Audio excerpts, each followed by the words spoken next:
You're in a good place now. You are listening to Perspectives with Ashley Burgess. Welcome back live to Perspectives, and I'm your host, Ashley Burgess. Tonight, I'm giving the information and the insight on how to positively deal with family conflict throughout this holiday and definitely throughout the new year. You know, a lot of times we have conflict with our family. We're dealing with issues, drama, anger, resentment, stress. And it seems to be even compounded when it gets into the holiday season because it seems so stressful and so overwhelming. And I think it's because it's coupled with the fact that it's a holiday, that it's a big deal. This is a big time of year. You know, this is the big buildup all year. And so it feels like there's a lot more going on behind the scenes. And I feel that when we can deal with our family issues and our family conflict in a positive manner, be able to understand the power that we have the ability to reflect and understand exactly what's going on without certain perceptive thought processes that normally cloud our judgment and sometimes make us angry or defensive. I mean, think about when was the last time that you got defensive in an argument? Remember how great that went, right?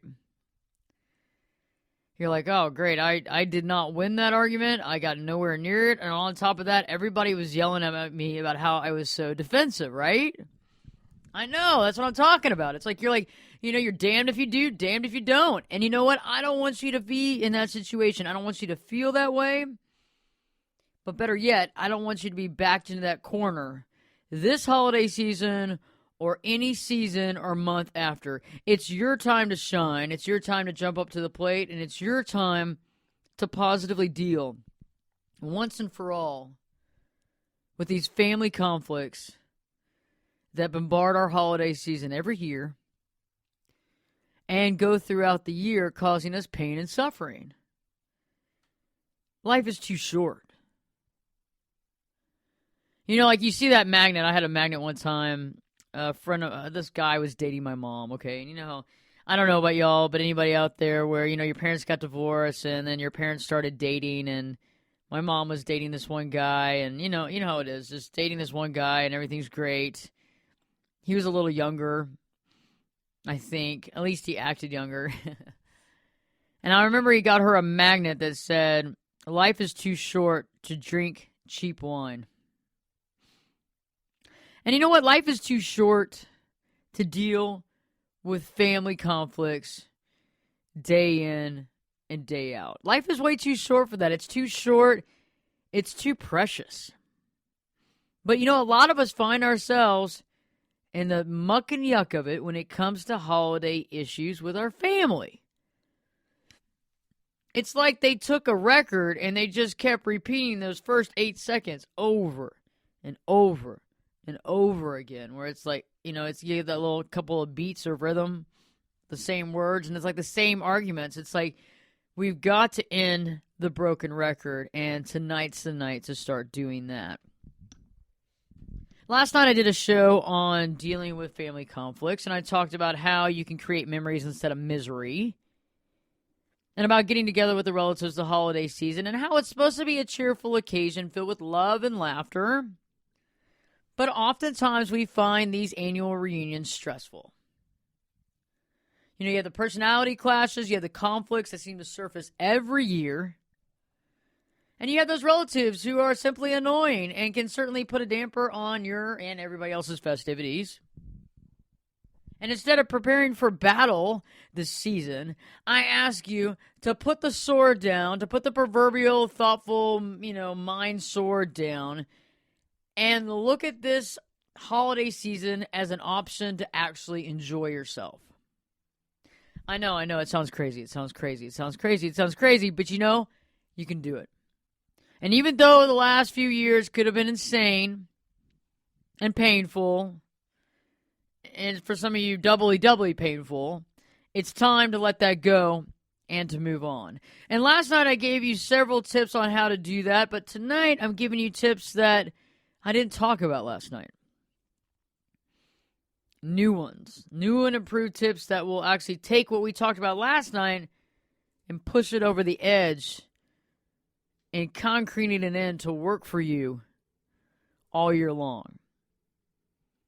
Because isn't it more than just a holiday season? Isn't it more than just trying to get along during the holidays? Isn't it more about just getting along all the time? Isn't it more important to find a common ground? Isn't it more important to find the love all year long? That's what we're talking about. And it's so important right now because the changes we make now will be changes that we have forever. And that's what's so important. So let's talk about the first thing that I think makes all the difference in the world.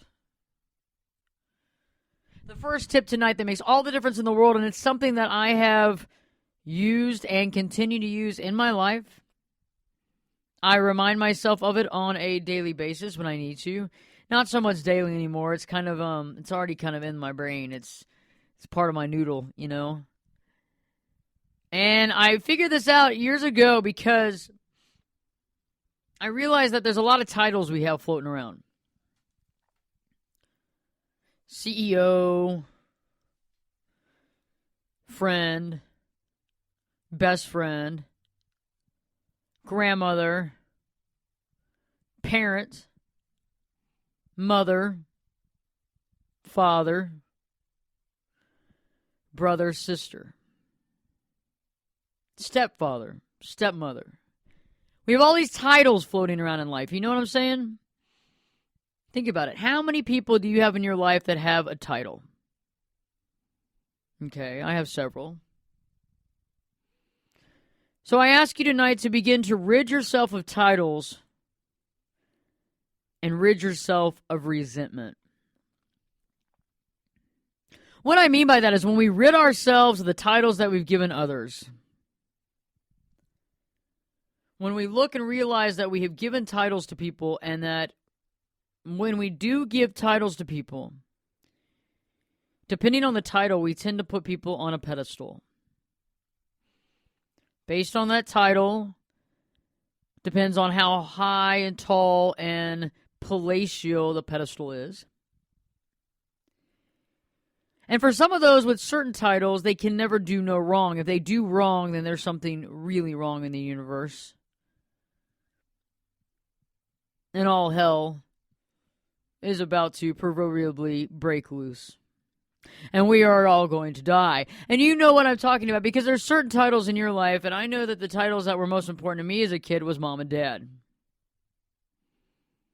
I mean, outside of God, that's a totally different deal. I'm talking about human, mostly family titles. These titles get us into a lot of trouble. And what I mean by that is these titles can sometimes cause happiness and can sometimes cause safety, make us feel safe. But sometimes these titles can cause us to feel resentment. Because remember that titles actually define. And remember when we define something, we're what? We're actually kind of judging it. And when we're judging other people, we're putting people into specific boxes, labeled and titled. So let's begin talking about that parental title. Let's begin with that. And I'd like to start with the father title. Dad, really. Dad is the title. Dad. You don't go around telling people, hey, Dad, what's up? People look at you crazy if it's not your father. No, you have dad, father. Father, dad. You know, this person raised you. Father raised you. Dad raised you. They were there for you. They're defined by dad. And people go, well, what does that really mean then? What does that really mean to have the title dad? How does that work? What comes with that title? And my comment to them is like, for Christ's sakes, what the hell are you talking about? With a title of dad or mom or father or mother comes a direct title in correlation to upbringing, who raised you, security to some degree, or for some of us not, family, that sort of thing. That is a huge title. I mean, some of us even have a problem calling somebody we're dating a boyfriend or a girlfriend, okay? Haven't you ever seen a couple where they've been dating and one person goes, "Oh my God, your boyfriend, you all look so great together. Y'all are such a great couple. How long y'all been married?" And they're like, "Married? Oh, no. She's not my wife." Or somebody just started dating and somebody goes, "Man, how long have y'all been boyfriend and girlfriend?" "Oh, no. We're just friends." Think about that. No. We're not married. No. Or, no. We're just friends. Okay, see how important titles are in our life? Do you get it? Because I didn't get it in the very beginning. As a kid, we walk into life, and what are some of the first words that we're taught? Think about this. Mama, mommy, dad, daddy. Those are the first words that we're taught, right? I mean, for most of us. And how does that really configure into our life? Think about it. That title is indoctrinated and tattooed into our brain. And those are the first words we learn, and those are the most important words we learn as kids, because, the first words are supposed to be the most important words. And if those are the first words, those are the most important. So how much importance do you think that the title of dad, father, mother, or mom have on your life even today? I mean, I know some of you out there are like, "Hey, you know what? I'm in my 40s, and, how are you trying to tell me that this is really impacting my life?" But it is. I mean, until we, kind of own up to this and realize the amount of energy and power that we put into titles, I think to some degree we still give it a lot of energy no matter what our age is. No matter how intelligent you are, no matter about how big of a company you run, it's not about that. We all have family conflicts to some degree or another. Whether maybe we realize it or not is to be determined, but it might not be a conflict with you at all. You might not have the conflict. You might not even know exists. And sometimes it takes you to get outside of the comfort zone, look from all sides and all perspectives, and see what's truly happening. And what I mean by that is a lot of times we give titles to people and then we expect them to live up to those titles. So let me talk about the father title right now, because this is dear to my heart. Because I love both of my parents. They're very wonderful people. And I love them with much love, and I care about them. But it's not like they're perfect. You know what I'm saying? They're not perfect because they can't be. People can't be perfect. They're not capable. We as humans are not capable of being perfect. Therefore, to want to have somebody to be perfect is what? It's not going to happen. However, think about it. When we give people titles like dad and mom, mother and father, and those are the first words we ever learn, doesn't that directly seem like that would mean that they're perfect? I think so. And I know that some of you out there are like, "Yeah, I've dealt with this," you know what I'm saying? But for some of us, it's new stuff too. But I think we put a lot into titles. And when it came to my dad, I love him. And for Christ's sake, he's my father. He raised me. He's supposed to be there for you. You look up to him. You're his seed.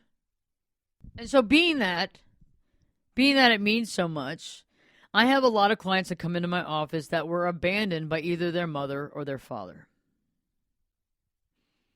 At a very early age, before they could understand what was going on, they were abandoned. How do you think that would feel like? What do you think that would feel like? How would you feel? And I ask this question because I know a lot of people listening are like, well, I haven't been abandoned by my parents, but this is the extreme.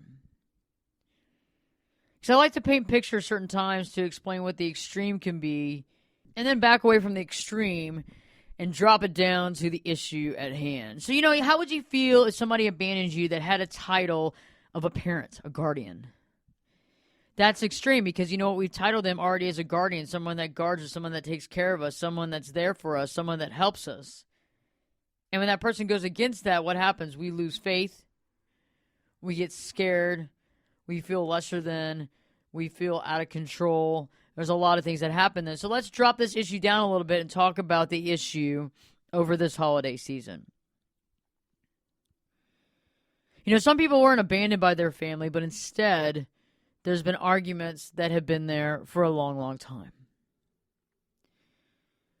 Maybe their decision to get a divorce or their decision to move on with their life goes against what their parents believe they should have. Perhaps maybe they married somebody that their parents aren't really that happy with. Perhaps they chose a lifestyle that the parents weren't ready to deal with. And I think that these issues become a problem in our life when we see them having the end-all be-all when it comes to decisions on our life. And I feel that the first thing that's applicable for us to do is to take the title out of the equation and see them as a person. Take the title out of the equation and see them as a person. And while we do that, and when we do that, when we're able to finally make that happen, we're able to identify the expectations that we have created. We're able to identify the expectations that we have created for those people with those titles. We're able to identify with that. We're able to see some of the expectations that are completely out of control, only and solely based on their relation to us.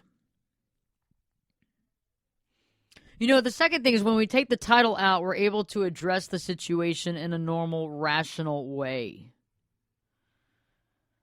So let's say, for example, you're at the table, it's the holiday season, and everybody's getting food and pouring some wine, and everything's fine, and you're a little stressed out because you hope that nobody brings up an issue that you've been dealing with. Right? So for an example, let's talk about something that I recently dealt with a client, and it was the client had recently gotten divorced about, I'd say about a year and a half ago. And they were still trying to deal with it. It kind of came out of left field. They weren't expecting a divorce. They were extremely, from my client's perspective, extremely happy and never saw it coming. And we've worked through that since then. But, sometimes we create these mind barriers where we don't really want to see everything. You see it a lot of times with parents dealing with children that are on drugs. They don't want to agree with the fact that the kid's on drugs. Okay, they'll come up with all kinds of different stories or thought processes to make them not have to see that. You know what I'm saying? So think about this. So the couple ends up getting a divorce, and, my client had no idea that this was coming down the pike and has worked through this since then. But however, you have this whole situation, and last Christmas, they went home to their family and basically got asked a million questions, was lambasted for why the marriage didn't stay together, was accused of being the main reason why it didn't stay together, and also was looked upon as somebody that can never have a relationship that will ever work.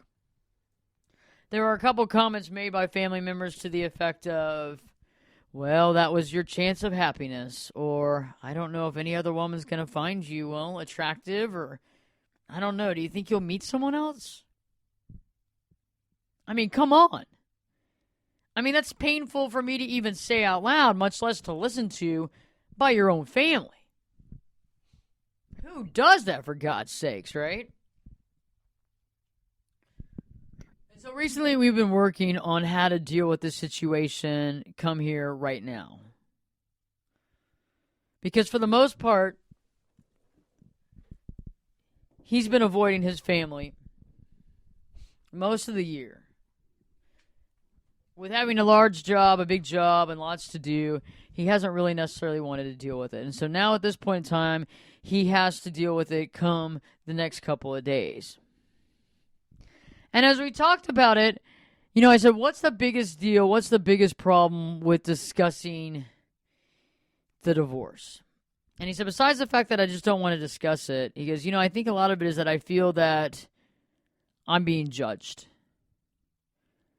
I'm being put down and I'm being judged for a relationship that didn't work. And yes, indeed, I'm 50% of the relationship. However, I just never saw it coming, Ashley. He goes, and I feel bad enough because my parents have been married for over 50 years. And here I am. I can't even keep a marriage for 5 years. It makes me feel sad. And everything that I know they're going to say to me, I've already said to myself. And I said, well, that's the key right there. Is that the reason why we get so upset a lot of times is because this stuff's already going on in our head a million times over. We don't need someone else to tell us what we already know. We don't need someone else to tell us, well, we screwed up a marriage. You know what? It wasn't all me, but you know what? I've already thought about that a million times, okay? You don't think that goes through my mind? But realizing family and realizing titles and the attack mode, we know that doesn't work. We know that when we strap on our artillery for battle, other people will do the same because they see us doing it. You see what I'm saying?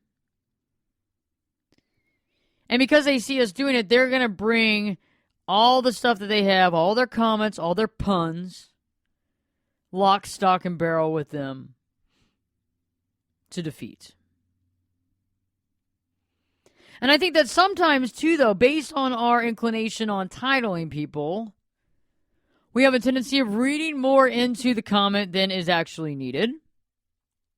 We read more into it.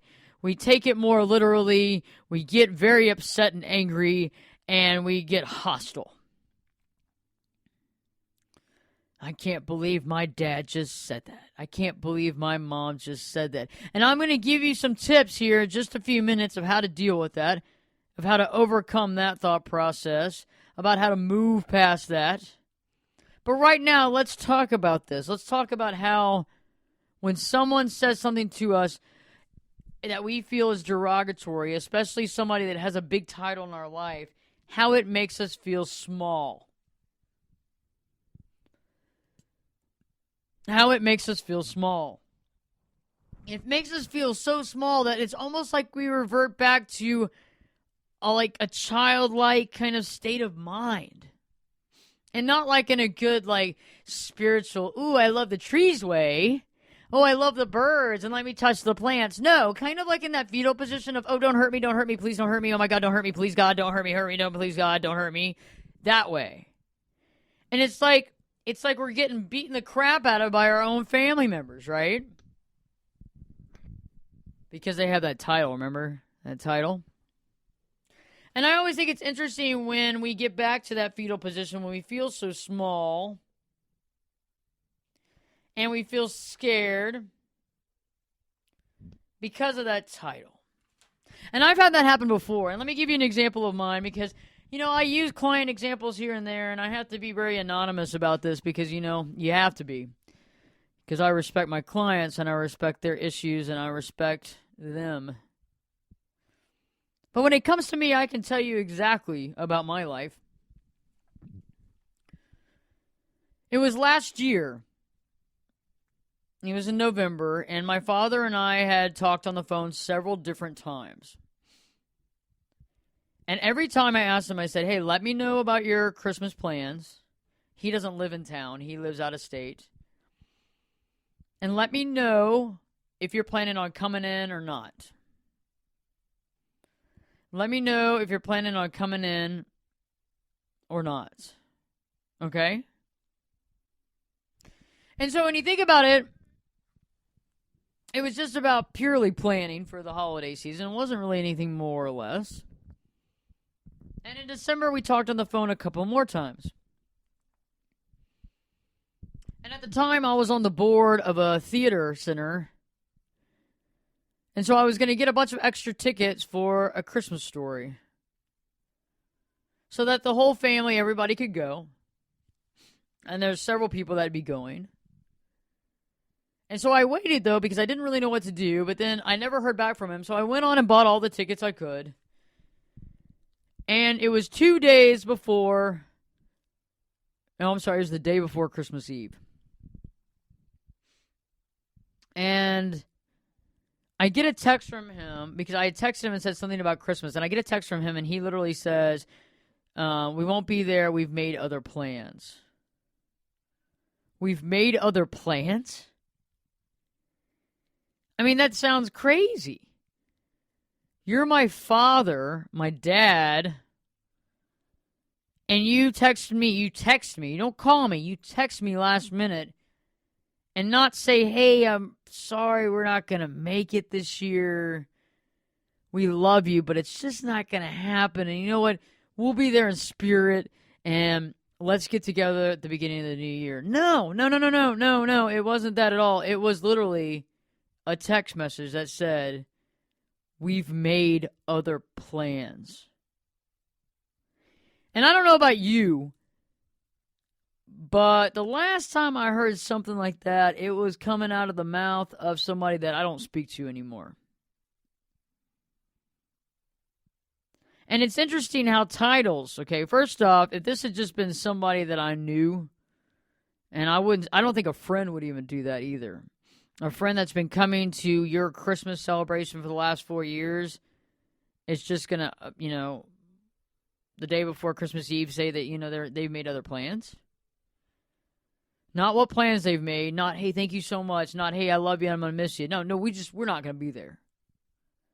We got something better to do. And I sat back and I got angry. Woo! I got red-faced angry. And I know some of you can understand how it is when you get red-faced angry. You get so angry, you can't even see straight. You got little stars and stripes and clovers and everything else in your eyes. You're like, golly, I'm seeing things, you know what I mean? And it's like you're on this anger trip. And I called my mother and I called her on the phone and she was in some rehearsal and I said, I got to talk to you right now. And I told her what happened. And she's like, I got to get off the phone right now. I'm calling your dad. See, my parents are divorced, you understand? So there's a couple of little interesting nibbits of information there that anybody that comes from a divorced family knows how this can be. And so she called him and then calls me back and apparently had reamed him out. And I had not asked for that. But I like that she stepped up to the plate and helped in her way. And it meant something to me. However, it doesn't change the fact that my father, my dad, I came from his seed, sent me a text message saying that we wasn't going to be around. He wasn't going to be there. He's made other plans. Who does that? And I ask that question right now, who does that? Because this is my tip for you tonight. One of my tips, actually. Is to take the labeling, to rid yourself of the titles, and rid yourself of the resentment. Rid yourself of those labels. Rid yourself of the resentment by implementing the friendship quotient. And what I mean by that is when we implement the friendship quotient, we no longer have mom and dad as a title, brother or sister, aunt or uncle, grandmother, grandfather. We have the friend quotient. And how many of your friends have done bonehead things that you've forgiven? I can count millions. I've had friends that last minute couldn't make my Christmas party because they were totally effed up. Couldn't get out of their house and had met a stripper at the bar 2 nights before, and they were ringing on the new year that way. Okay? Maybe for 10 minutes I was a little upset, but you know what? It's a friend, and I don't know if that's really the way they should have been spending their time or not, but it's not for me to judge. It wasn't hurting me any. Think about that. Some of the most extreme stuff that your friends do, as long as it's not affecting or hurting other people or hurting you, it seems okay. I mean, you might not sit there and advocate for you. You might not do a PSA on it, endorsing them. Right? You might not do a PSA on endorsing their behavior, but in the same fact, you're not going to sit there and judge them, ridicule them, hate on them, expect certain things from them. Because you have some friends, and I don't know if this is good or bad, but you got some friends you can't expect anything from. I mean, you just can't. I mean, there is no expectations. There is no options. And some of those friends might be friends that you might want to, well, let go. But some of those friends are just crazy. And you kind of love them for their craziness. You don't need to be around them all the time, but when you are, it's not too bad. But you're not constantly judging them because you know what? They don't have a grand title in your life. And this is so profound, really, if you think about it. Because this can actually change people's lives. When you start removing titles from your thoughts, from your emotions, and you stop acting from people's titles, you get usually more of what you appreciate. And what I mean is this. Some people use their titles as something to hold you back with. Some people have titles to scare you, to keep you in line. Some people's titles keep you from stepping up or voicing your opinion. Some people's titles keep you feeling like you're a child in a child state, feeling small and tiny. And some people's titles don't feel that way, but again, you have to look back at your expectations for them. Are you expecting too much from them because of their title? And that's key. Because once we figure that out, the Christmas table and the holiday table isn't that big of a deal anymore because titles no longer have any sort of bearing on the argument, on the issue, or on the conversation itself. For many of you, you have major jobs, major careers that some of your family have no idea, honestly, what you do. They might ask you, like, hey, John, what have you been working on lately? Or, how is the company doing, son? Or, sweetheart, how is your business doing, honey? And some of your businesses might be more straight and to the point, easier for people to understand. But some of you have very intricate businesses that, your relatives and your mom and dad might not always understand exactly what you do. I mean, some of you do some major analytical work, some major finance work where the interest level from them is kind of small, and so whatever you say kind of goes over their head, and so they don't really think about it. I have a really good friend of mine, and he's a chief financial officer of a company, and when he goes home, he always feels tiny. And he's not a small guy, it doesn't really matter either way, but he always feels tiny. He feels like a kid again. He's always wondering if he's going to get small, like, on Big, that the movie Big, where he gets big, but remember how he was a kid before? I mean, they feel like they go backwards. Like they go from being like Tom Hanks to that kid, Baskin. They feel like that. And they're like, why do I feel like that? And he particularly was like, I'm a CFO of a freaking company. I have hundreds and hundreds of people that work there. And I go home, and it's like I bow down to mom and dad. And I go, well, you got the whole title issue going. He's like, well, I'm a CFO. I go, but that title has no bearing in the family. So you're allowing other titles to get in the way of your emotional well-being or your emotional ability to step up to the plate and be a man, whereas your title doesn't even hold water in the family dynamic. Do you see what I'm saying here? Yes, it's like the same thing as if you were the president of the United States, but yet you're with your mom and your dad, and your mom still has the ability over you, right?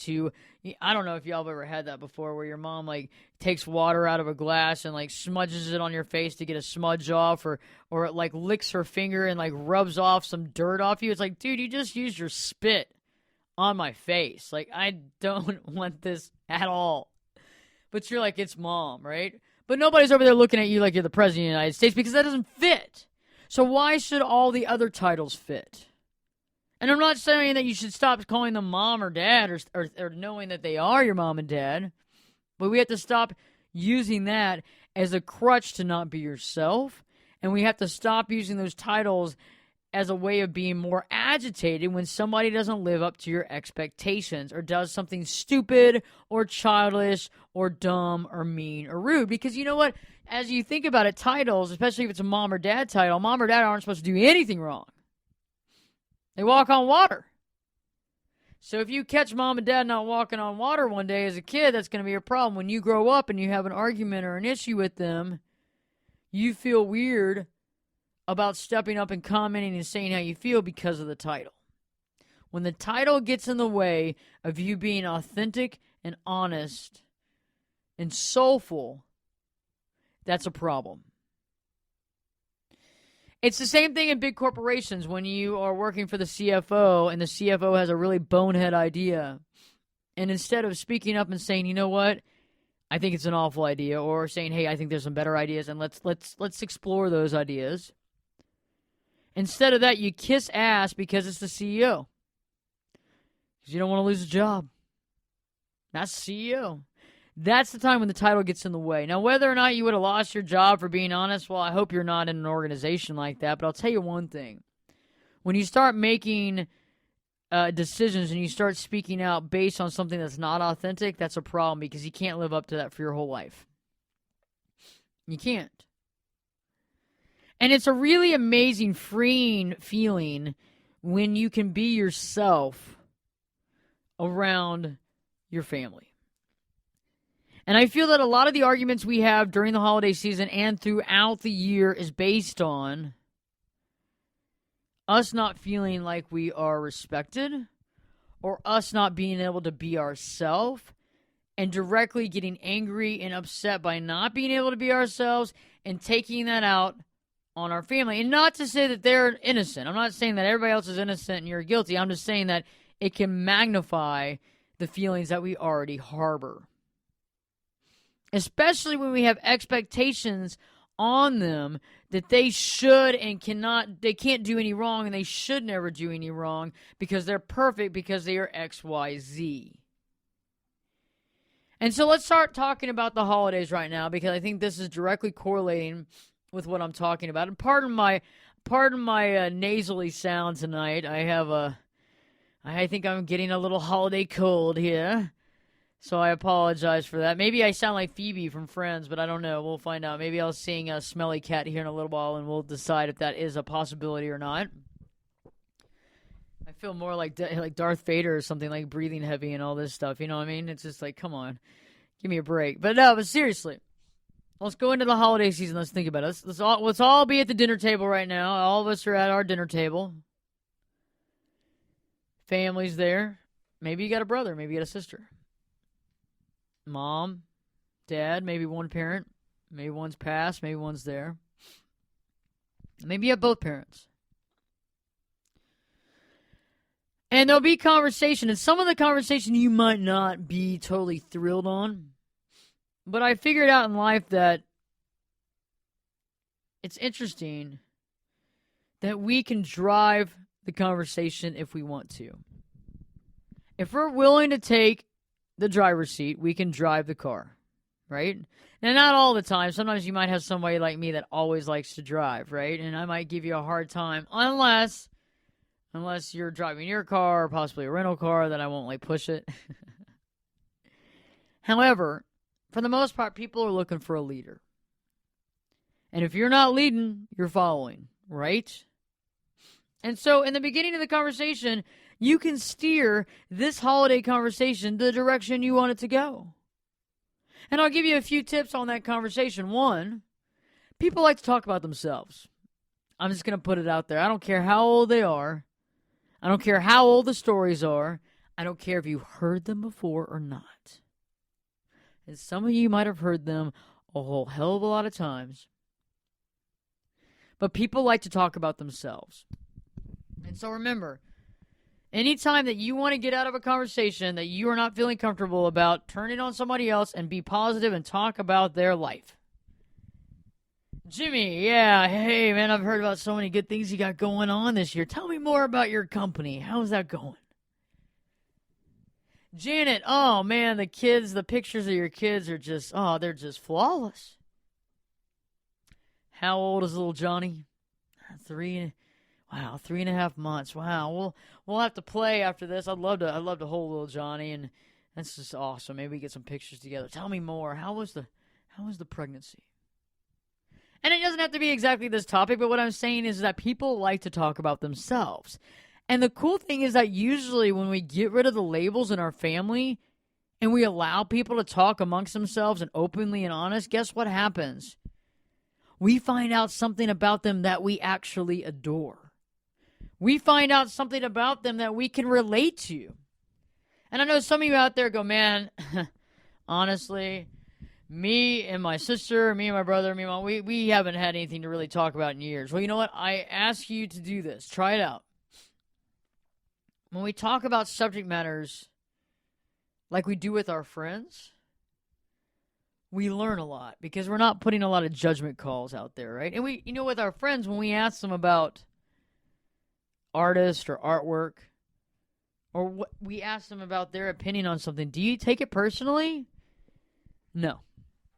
Why do we not take it personally? Because we don't put as much emotional feeling on it, right? We don't feel so emotionally one way or another because that person, yes, they are smart, and yes, we love them, but it's not the same as having a parent tell you one thing or another, right? It's totally different. And we allow people to have open conversation when it's our friends, right? Hence why we usually have them around, unless some of you are complete control freaks, and we'll have to go into a show all about that some other time. But for the most part, you listen, and you learn a lot. And I ask you to do the same thing now with your family, is asking them interesting, introspective questions. Getting their perspective on things that you've really never asked them about before. Not completely controversial things, but things that are kind of going on. Get their take on stuff. And I bet that if you get to that take and you get to that perspective, you're going to find some common ground that's really going to open your eyes to your connection with them. And you know what that also does too, is that open dialogue allows us to eliminate those titles. Because we stop seeing them as their title and we begin to see them as our friend. And that's what's so important, really, right? Is that when I deal with clients a lot of times, when their parents are older and they've had issues with their parents their whole life, they'll tell me about how their parents began to talk or they began to communicate. And usually it's toward the last years or last months of their parents' lives. And they told me, they said, we actually got along, we became friends. And so that's what I'm saying, is that the friendship is what it's all about. Even a marriage that has gotten a divorce, when you actually become friends with your ex-spouse and you can actually sit there and say, you know what, we're better friends than we were married. Don't you actually kind of feel good about that? Isn't that kind of like a badge of honor? Right? I mean, think about people who dated, who were friends and were friends first and then dated and fell in love and got married. You know what the people always say, right? Well, we were friends first. Because that gives it like this genuine concept. It gives you this genuine feel like they actually knew each other. They cared about each other before they hooked up. It's like the relationship has a basis for something, right? That friendship gives the relationship a basis for something more than what it is. Or more than what it is on a surface level.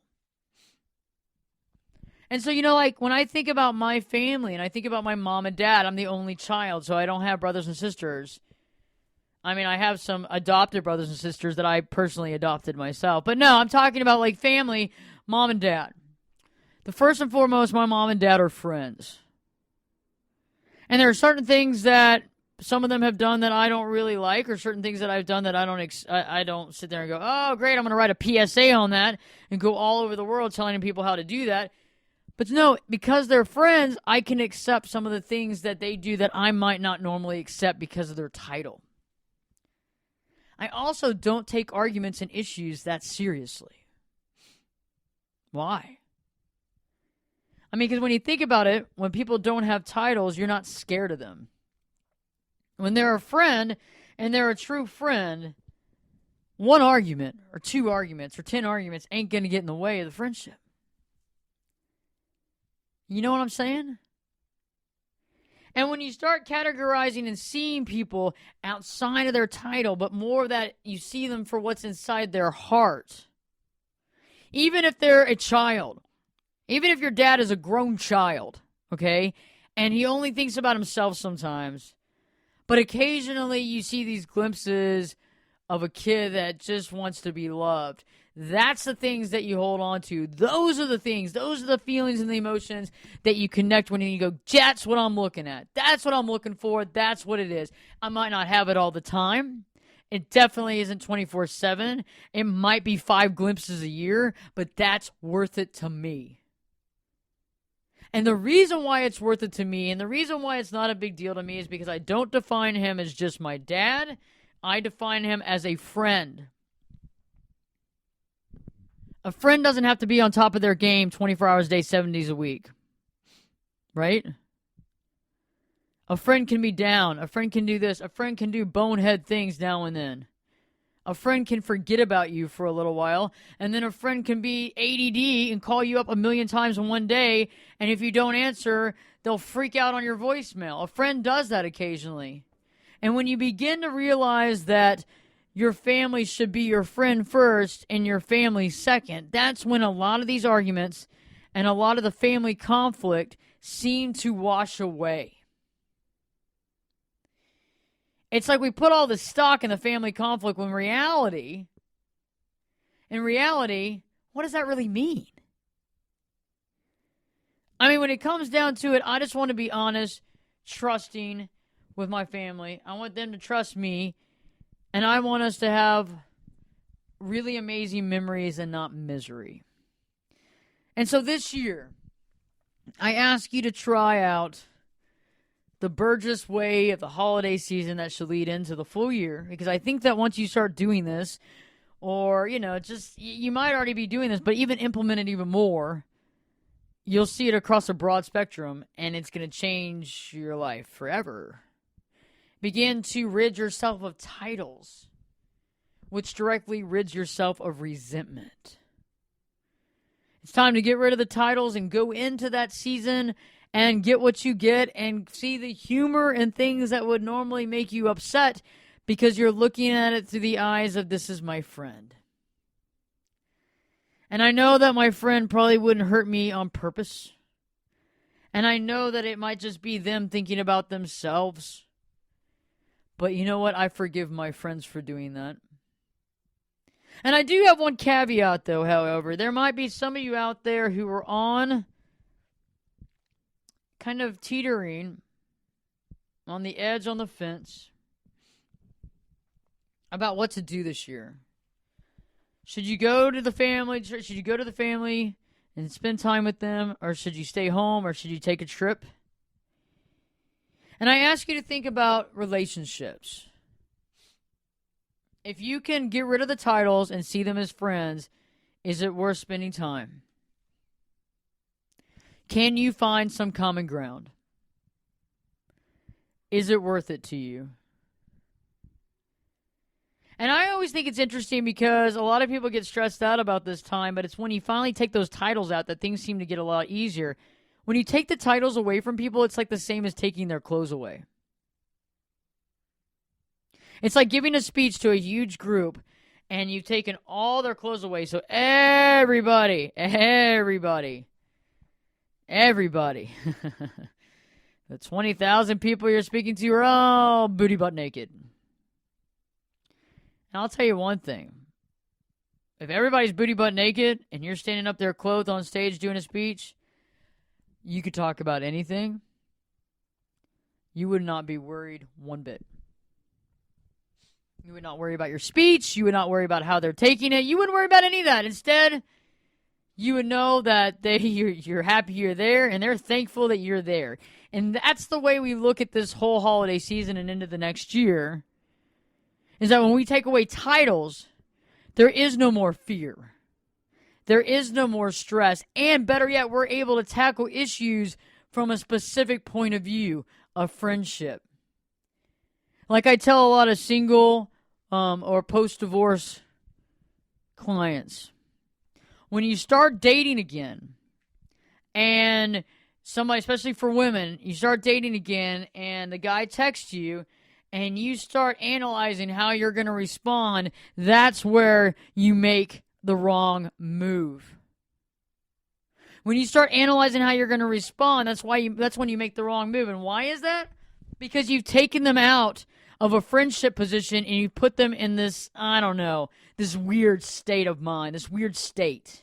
Oh, God, I want to impress them. Oh, God, I want to say the right thing. Oh, I want to make sure I get a second date. I don't want to look too overly zealous. I don't want them to think that I'm needy. Oh, God, what do I say? And the same thing goes for your family over the holidays and throughout the year. Quit overanalyzing what they say. Quit overanalyzing what the relatives say, what your mom says, what your dad says, and just hear it as you would a friend. Your best friend that you've known for 20 years, do you overanalyze what they say? Do you have time to overanalyze what they say? I hope not. Because if you do, you might be thinking that your friend's really not your friend, and that can be the case sometimes. However, if this is a good friend that normally has your back, you don't overanalyze what they say. If they say something, it's face value. You take it. You don't sit there and go, what do they mean by that? I don't know if I like their tone of voice like that. It's the same as spouses fighting. I don't like your tone of voice. What did you mean by that? I don't like your tone of voice. Well, take that back. Well, the point is that if they were not spouses and those were two friends, they'd probably start laughing by then. Because it sounds insane. And the same goes for the family this holiday season. Walk in there and own it. Be you. Be authentic. Don't be childlike. Don't get back into the fetal position. Don't feel small. And realize when we have extreme expectations on people and when we're judging them for making bonehead decisions. And begin to see your family as friends. And when you see them as friends and you don't overanalyze what they say, life gets a lot easier. Life gets a lot easier. You become a lot more lighter in your feelings and your emotional state. You have more joy in your life because you're not CSIing every freaking comment somebody makes, right? Instead, you're just letting it be. Because if you're being honest and authentic and a good person, then why shouldn't everybody else? And even if they're not, it shouldn't even affect you. It should go like water off a duck's back. It shouldn't even affect you. Seriously, use the force. This is very important because when we go into this holiday season, you're going to feel happier, healthier, more joyful. And the most important thing, too, out of the whole deal is it's really all about you. I know, that sounds crazy, right? But it is. The way we feel about ourselves directly relates to how we feel that others feel about us. So the way that we feel about ourselves directly relates to how we feel that others feel about us, right? And why that is because if we walk into a room with our head held high and we have a smile on our face and it's a real smile and we feel good, and you know what I'm talking about. Get into that state of mind right now where you got that new dress on or you got that new suit on with that new tie on and you're sporting it. You might not even need to dress up. You got those jeans on. You got those awesome driver loafers on. Or, whatever it is that you have on and you're sporting it. And you know what? You get out of bed. You got your coffee. You're doing this. You're doing that. You're getting ready. You're feeling good. You're in the groove. Walk in with that groove into your family setting and keep that mindset. Because you know what? People are going to jump to that level of energy. They're going to jump to your level because you got something that they like. Happiness and joy is contagious. And when you are really stoked and really happy and really joyful, people can't help but want some. They want a piece of that. They want some of that. This looks so good. So go into that and realize that when we think highly of ourselves, not in like an egotistical way, but we feel good and powerful and at peace, right? At peace. When we feel at peace with ourselves, we're directly living our true life, by being at peace and being authentic, walking in there, being ourself, being nothing but ourself, which is the best thing we can be. Other people will be themselves. Other people will see where we're coming from, and other people will enjoy being around us. Now, there might be one or two relatives there that you got to deal with that just are always pissy, and that's okay. We're not trying to change everybody. We're not trying to, because it's not about changing other people, is it? It's about us.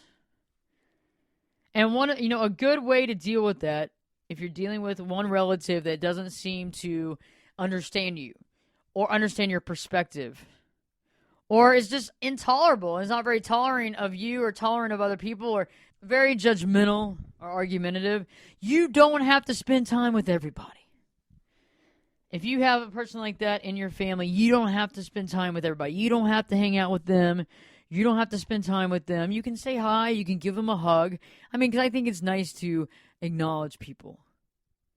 Even if they're kind of crusty and angry or rude or whatever it is, it's nice to acknowledge people. Because again, if you love them and you care about them, that's really all that matters, right? No matter if they judge you or try to do something to you, it doesn't matter because it's not about them.